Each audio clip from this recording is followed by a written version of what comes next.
Bismillahirrahmanirrahim. Assalamualaikum.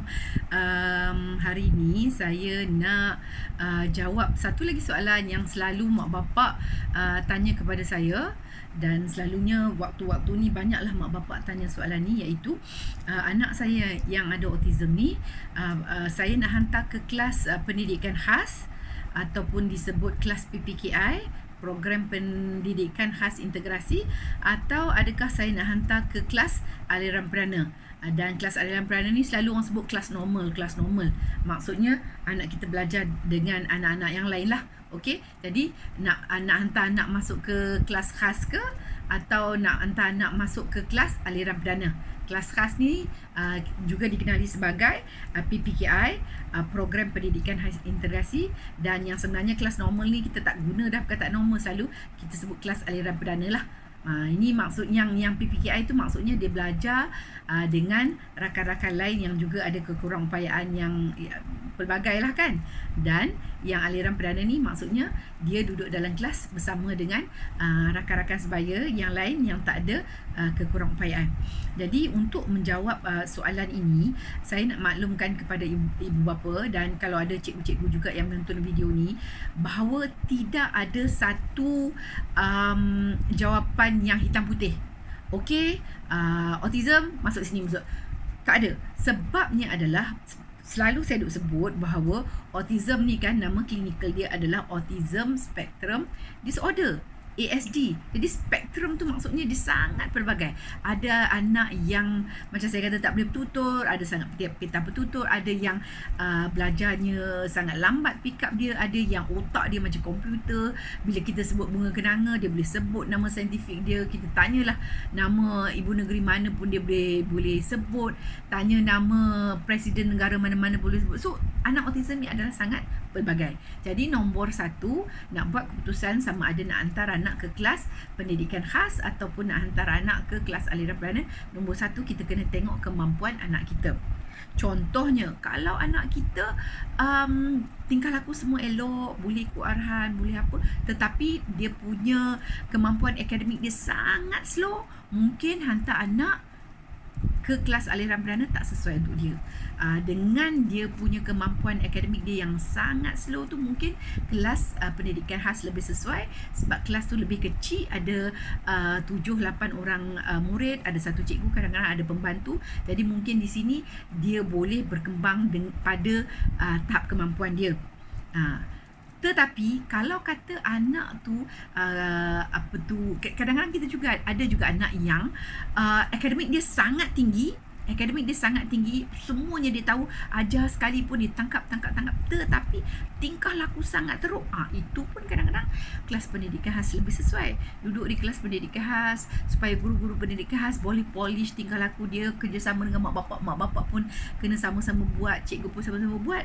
Okey, jadi bukan saja kita tengok kemampuan akademik, tapi kita tengok juga dia punya kemahiran tingkah laku dia. Okey, tapi kalau anak tu tingkah laku dia okey, dia punya akademik pun okey. Ni bila kita cakap tentang akademik okey, apa yang okey sebenarnya? Saya dapati bahawa pengalaman saya lah, guru-guru dia nak anak yang masuk aliran perdana tu anak-anak yang A je. Kalau anak ni ada autism, nak masuk aliran perdana kena A je. Kalau anak ni B, C, B, D, tak mau. Now this is wrong. Kalau kata kemampuan akademik anak tu dalam lingkungan sama macam anak-anak di kelas aliran perdana, saya cadangkan untuk anak masuk ke kelas aliran perdana. Sebab maksudnya akademik dia setara dengan rakan-rakan dia. Walaupun dia tak A, B, C tu boleh masuk ke aliran perdana, dan tingkah laku dia pun okey. Now, kalau dia ada sedikit kemahiran sosial, saya cadangkan mak bapak kalau ada setahun sebelum anak masuk kelas aliran perdana, polish lah kemahiran sosial dia. Okey, jadi jawapan saya adalah satu, bergantung kepada kemampuan anak itu sendiri dari segi akademik dan juga dari segi tingkah laku dia. Dan yang kedua kan, kita kena melihat di mana anak itu akan berkembang. Kita letak di mana anak tu akan berkembang. Jadi contohnya kan, kalau kata anak tu sangat bijak, cuma dia ada masalah tingkah laku sikit-sikit, kalau kita letak dia dekat kelas pendidikan khas, mungkin kan dari segi kognitif dia tu dia tak ada challenge. apa yang cikgu berikan di kelas pendidikan khas tu, sebab kan ada murid-murid lain yang mungkin ada kurang upaya pembelajaran. Jadi mungkin ini dalam bahasa Inggeris kita kata the content is watered down for special education, walhal anak ni dia sangat cerdik. Mungkin macam tu. Jadi untuk anak yang sebegini, sebab itu kita galakkan untuk pergi ke kelas aliran perdana, sebab di situ bila dia berkawan dengan kawan-kawan lain, dia punya kognitif tu akan sentiasa di challenge, ada competition dan sebagainya, dia semakin berkembang. Kalau dia kata dia ada sedikit masalah tingkah laku tu, boleh bincang dengan mak bapak, cakap terus terang mak bapak, anak encik ni ini isu-isunya, dan mungkin kalau encik sanggup di rumah pun polish, kita di sekolah pun polish, mungkin anak boleh survive di aliran perdana. Tapi kalau mak bapak jenis lepas tangan, kalau guru aliran perdana tak boleh handle, kita tak boleh kata apa. Jadi mak bapak dengan cikgu tu kena bekerjasama. Okey, satu kita lihat di mana anak ada potensi untuk berkembang.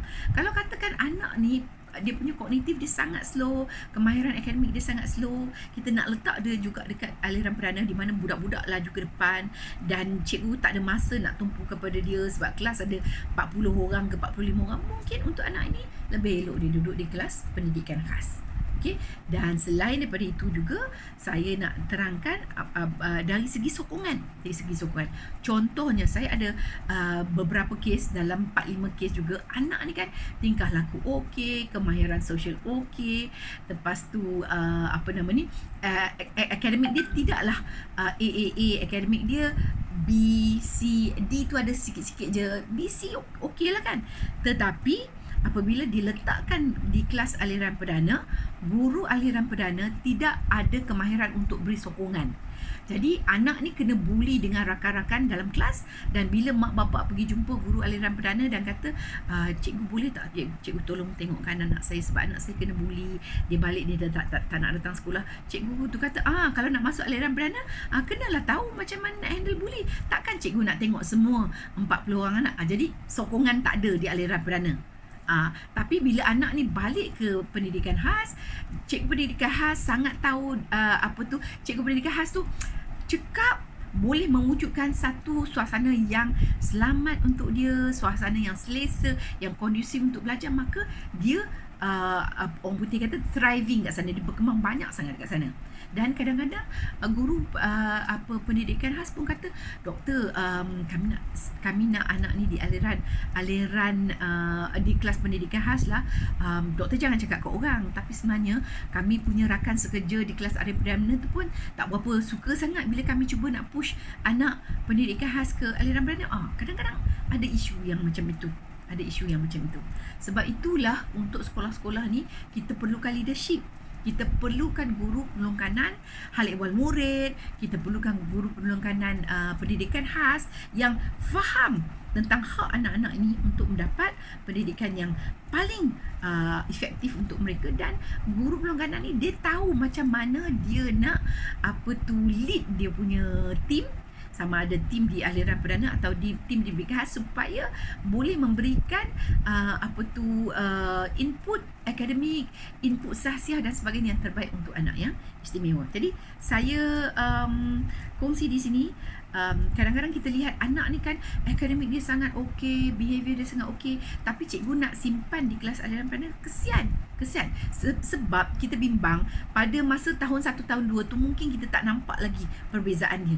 Tetapi lama kelamaan di tahun 5, di tahun 6, saya bimbang anak yang disimpan di kelas pendidikan khas ni dia tidak berkembang sama macam rakan dia yang ada autism tetapi duduk di kelas aliran perdana. Saya bimbang. Tetapi juga itulah macam saya kata, kena tengok sokongan macam mana. Kalau kata guru di aliran perdana memang cuci tangan pun isu juga. Kita perlu ingat bahawa yang kita sebagai mak bapak perlu cari yang terbaik untuk anak kita. Jadi kalau ada guru-guru pendidikan khas, guru penolong kanan, hal ehwal murid ke, guru penolong kanan pendidikan khas ke yang sama menonton video ini, mohon cuba bentuk anak buah kita di sekolah supaya mereka menjadi guru yang berjiwa besar dan juga ada kemahiran untuk membantu anak-anak istimewa ni. Untuk ibu bapa, minta maaf, saya rasa saya tak ada jawapan yang hitam putih. putih. Kadang-kadang mak bapak kena pergi ke sekolah tu, kena identify what are the school strength and what are the school weaknesses. I wish kita ada satu garis panduan yang jelas kepada sekolah, like kalau anak di alasan perdana sebenarnya guru perlu apa. Kalau kata anak tu dibuli, takkan cikgu kata it's not part of my responsibility kan. Jadi I wish there is a clearer guideline tentang hal ini, sebab kadang-kadang kita tengok sama ada anak pergi ke pendidikan khas ataupun pergi aliran perdana, kadang-kadang atas budi bicara guru golongan. Okey, mak bapak, saya dah share bagaimana senario di luar sana. Kalau ada lagi soalan nak tanya saya, komen di bawah dan mungkin kita boleh kupas lagi di video yang akan datang. Okay, thank you very much. Hope to see you again. Bye.